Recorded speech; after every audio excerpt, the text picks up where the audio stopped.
Ang surpresa ni Viancy sa tatay niya, at ang kaarawan ng tatay ni Viancy mga kalingap, ay marahil ito na siguro ang pinakamasayang araw ng tatay ni Viancy.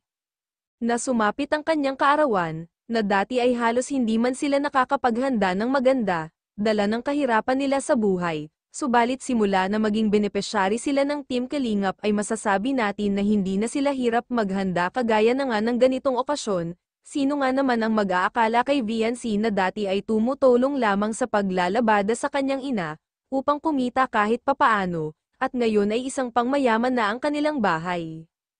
At isang bagay na napakaswerte nila mga kalingap, at simula nga noon ay talaga namang hindi na sila hirap sa kanilang pangangailangan, at halos ay napakasimple na lang nila ang maghanda lalo na sa mga ganitong okasyon ng kanilang mga kaarawan mga kalingap, gaya nitong ginawa ni Viancy sa kanyang ama ng magdiwang ng kaarawan mga kalingap, at halina't atin pong silipin dahil hindi pala alam ng tatay ni Viancy sa kanyang surpresa.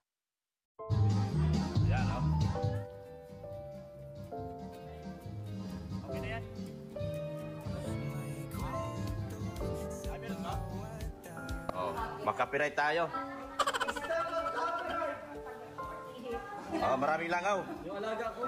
Marami kaming alaga ditong langaw. Oh. Nag-harvest na naman? Magtayo nga tayong farm natin, yung lupa natin, gawin nating langawan din. Gawin nating manukan.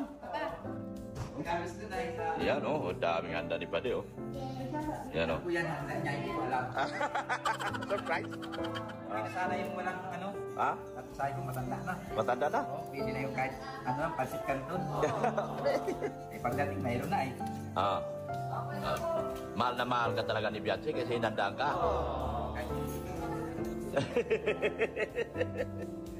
Yan o. Yan.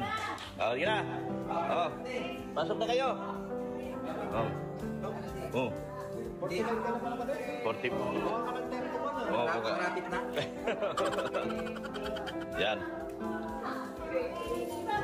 Yung ilan lang naman ang matanda. Oo nga. Oh, dito, daming langaw. Dito kayo. Kakanta kayo mga marites. Dito marites. Dito tayo. Baka di mo magkasundo. Kain na po kayo. Dito ka pa di. Kakanta muna tayo. Wala pa nga nag-blow the candle. Ulit yan. Blow the candle. Kumakanta na nga sa YouTube eh. Okay. Ready? 1, 2, 3. Happy birthday to you. Happy birthday to you. Happy birthday, happy birthday, happy birthday to you. Yan. Oh. Wish mo pa din, wish. Tapos na po. Bihira naman na unahan pa kami. Lugi. Oh, kain na kayo, kain na. Oh. Ano? Oh. Ano? Blow na candle mo na. Tapos na? Na-blow na rin? Ay, pinag-blow mo na kasi.